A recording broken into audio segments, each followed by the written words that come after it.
Assalamualaikum warahmatullahi wabarakatuh.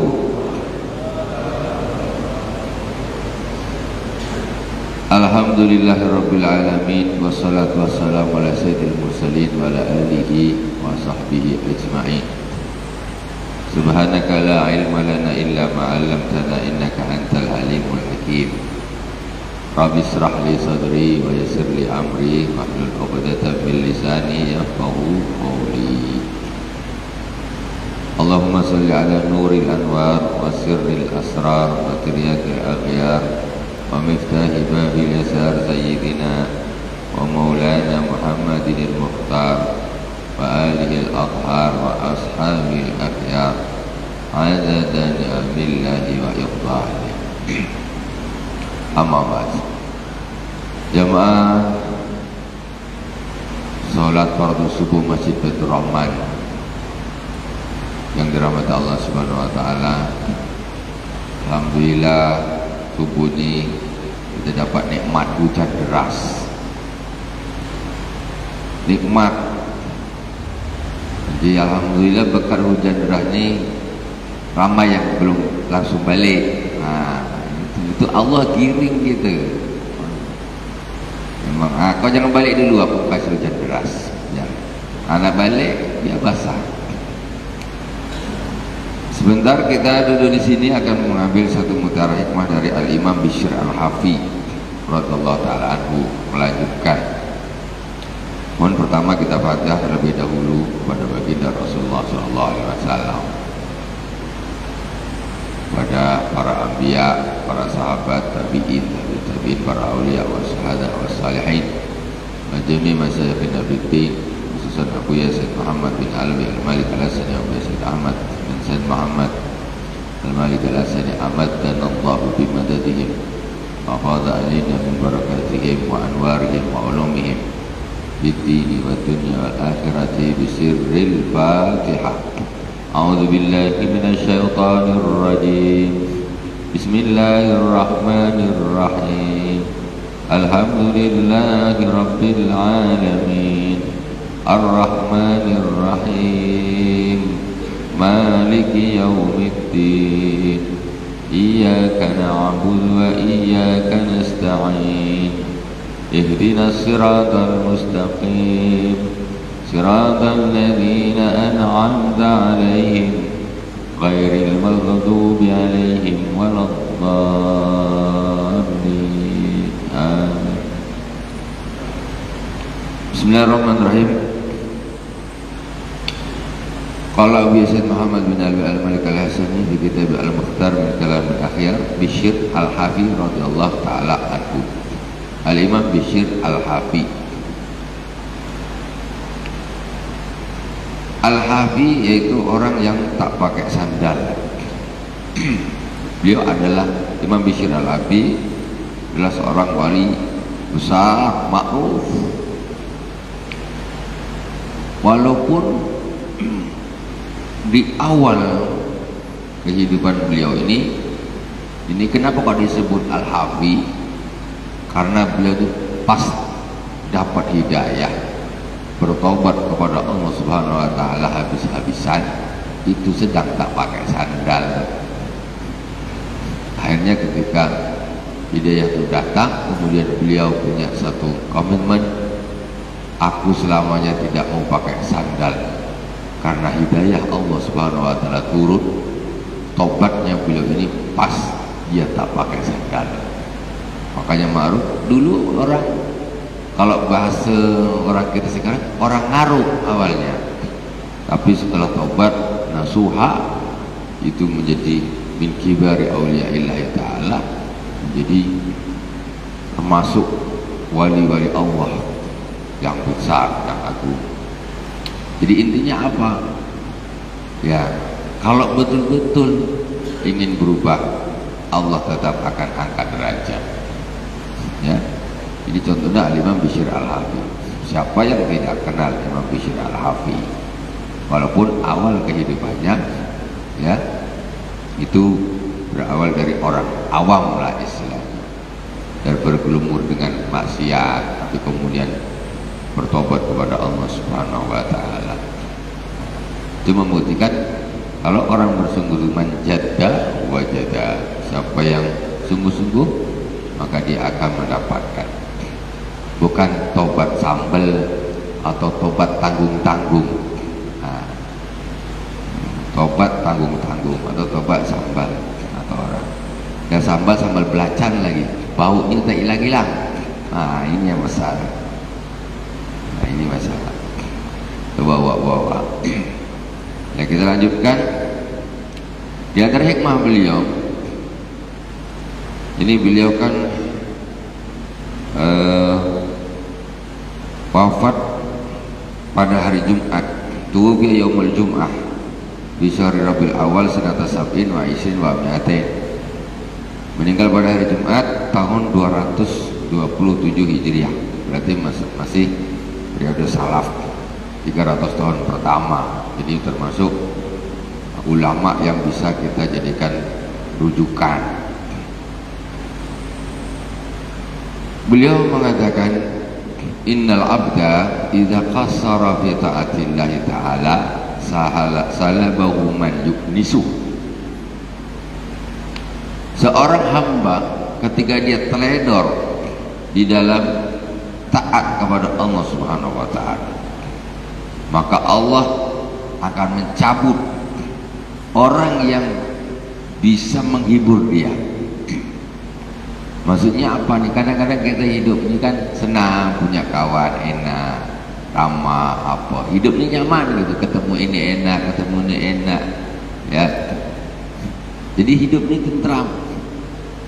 Tapi kalau ketika ada orang dia teledor di dalam taat kepada Allah Subhanahu wa taala, ini orang-orang yang baik-baik sekitar dia ini Allah cabut semuanya.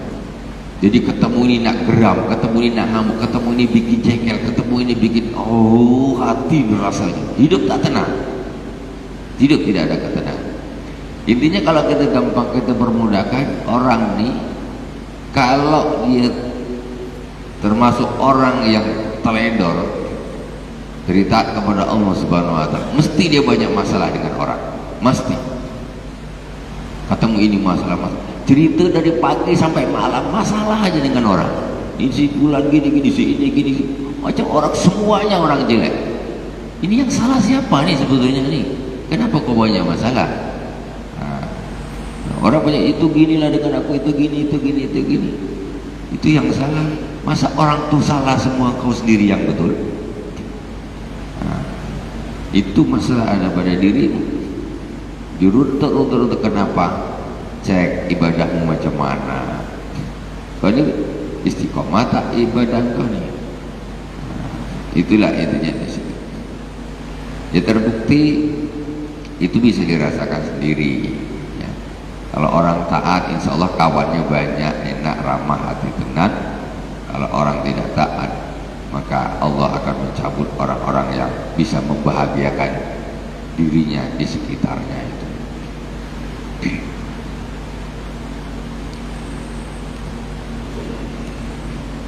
Waqala al-mauta dahilas sur aktsaru minhum kharijas sur, yakni amwatal qulub aktsaru min amwatil ajsad. Kata beliau al-Imam Bishr al-Hafi, orang-orang yang mati di luar pagar kuburan. Jadi kuburan itu kan biasanya dipakar, kuburan pakar. Di mana-mana tempat kita kuburan sini sebelah mana ini pakar. Rata-rata kuburan kan dipakar, kebanyakan. Kata beliau, orang yang mati di luar pagar kuburan itu lebih banyak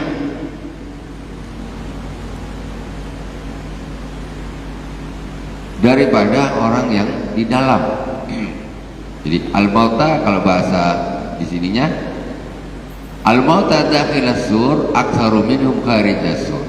Jadi orang-orang yang mati ini di dalam pagar itu adalah lebih banyak lagi yang mati di luar pagar. Ini kalau bahasa letternya ini. Kalau bahasa yang mudah, orang yang mati di luar pagar kuburan itu lebih banyak dari yang di dalam. Orang di dalam perkuburan itu orang mati semua.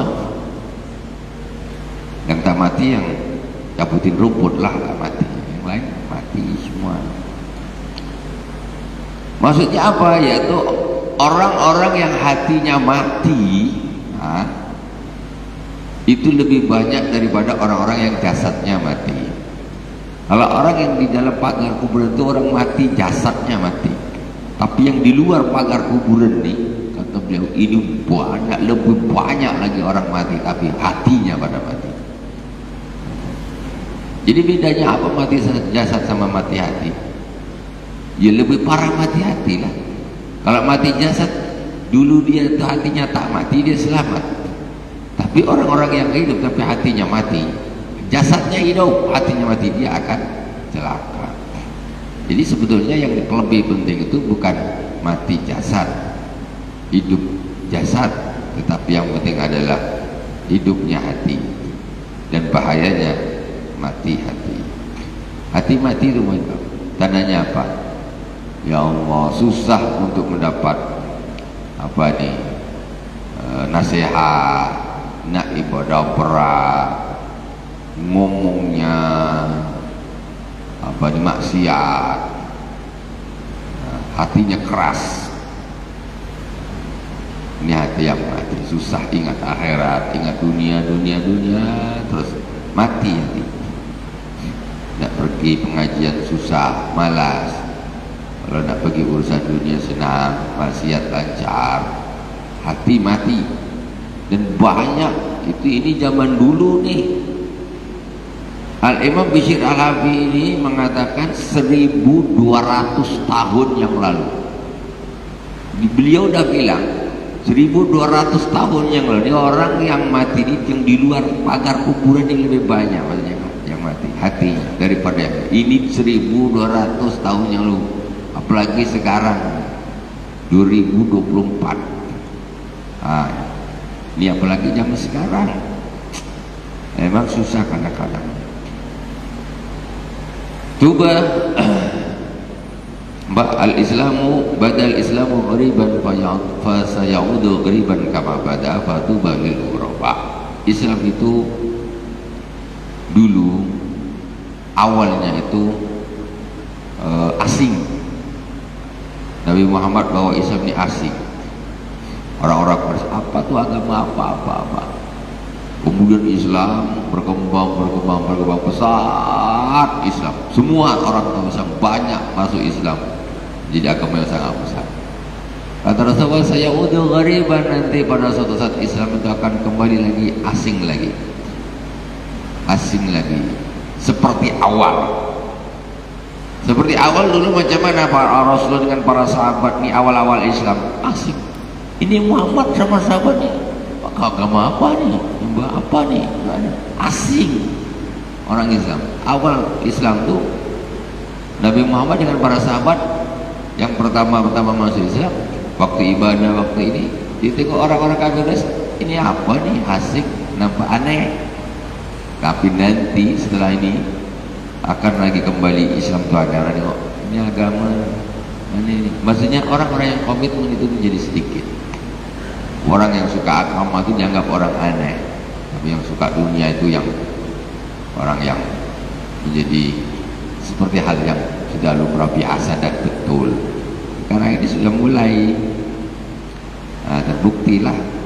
Kalau bikin majelis maksiat penuh, bikin majelis untuk ibadah sepi, dah mulai lewat nih ke majelis zikir apa, macam aneh aja orang-orang tuh yang lewat. Tapi kalau untuk majelis yang hura-hura dan sebagainya, dugem dan sebagainya, itu suka orang. Lama-lama tambah akan asing di mata orang pada umumnya Islam. Ya seperti ini nanti ketika banyak sekali hati-hati yang mati, maka akan begitu nanti kejadiannya. Naudzubillah summa naudzubillah. Semoga Allah tetap menghidupkan hati kita semuanya, juga keluarga kita semuanya akhir hayat, husnul khatimah ya rabbal alamin. Terakhir, hujan belum selesai.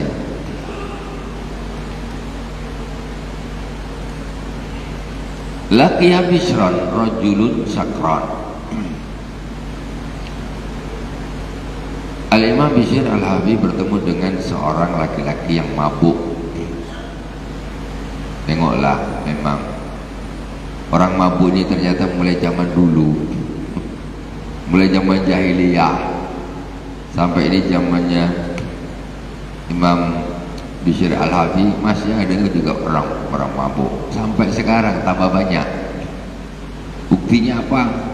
Buktinya kalau kita ada perlombaan lampu colok, itu bukti dia nampak. Tengok kaleng tuh semua nak cari 7up susah. Kaleng yang berbentuk lampu colok tuh sebanyak-banyak itu kok rata-rata kok bir semua. Ini yang minum siapa, apa dia beli langsung dicurah itu di parit. Entahlah siapa agak yang minum sebanyak itu jelas 100% haram, tapi menjadi minuman kesukaan. Ini Al-Imam Bishr Al-Hafi, dia ketemu dengan seorang yang mabuk. Faja'ala yuqabbiluhu wa yaqulu ya sayyidi ya Aba Nasr, wala yadfa'uhu Bishrun an nafsihi. Falamma wallata ghargharat aina Bishr wa qala rajulun ahabba rajulan ala khairin tawahhamahu la'alla al-muhibba qad naja wal mahbuba la yadri ma haluh. Jadi ketika Imam Bishr Al-Hafi ketemu orang mabuk tadi, kemudian orang mabuk tadi apa?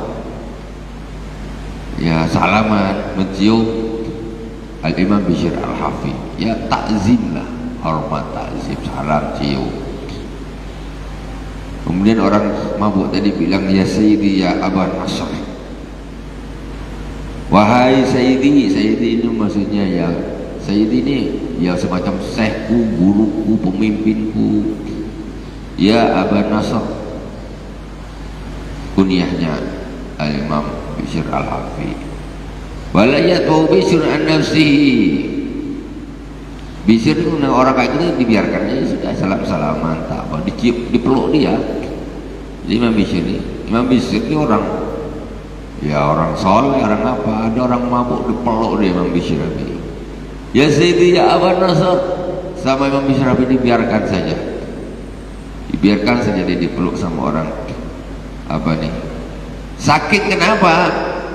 Orang mabuk itu cinta dia sama Imam Bishr Al-Hafi. Dia tahu ini orang soleh, dipeluk dia Imam Bishr. Falamma wallata ghargharat aina Bishr, maka ketika orang mabuk tadi itu pergi, menangis Imam Bishr Al-Hafi, menangis deras, matanya mengalir air mata yang deras. Apa kata beliau? Qala rajulun habba rajulan ala khairin tawahhamahu.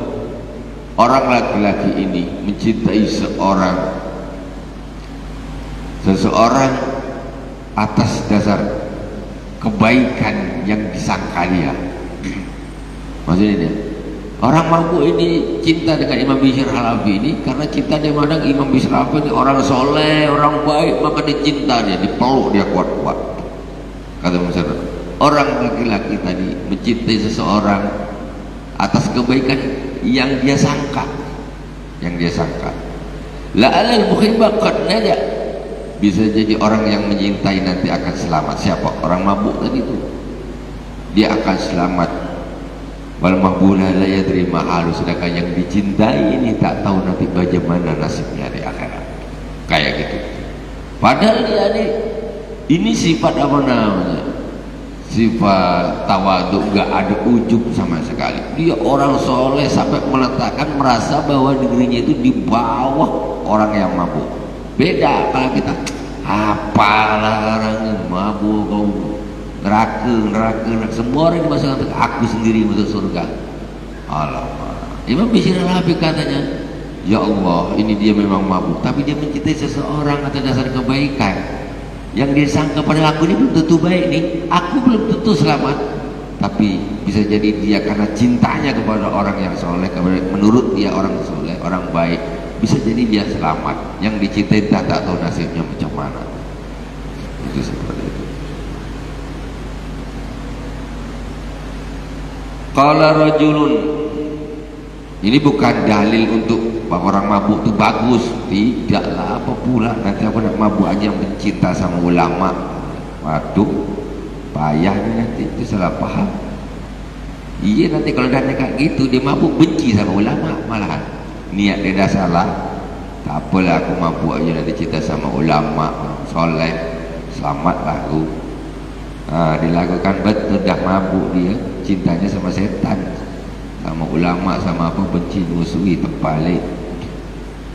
Ini bukan dalil untuk orang yang ahli maksiat. Boleh-boleh aja, tak apa, yang penting kau suka cinta sama orang-orang saleh. Tidak begitu. Ini dalilnya orang soleh, dalilnya orang bagus, agar jangan merasa lebih di atas orang-orang walaupun mereka itu adalah ahli maksiat. Jangan merasa wah di atasnya. Qala rajulun ra'aitu Bishran waqafa ala ashabil Fakihah yanzuru faqultu la'allaka tastahi min hadha.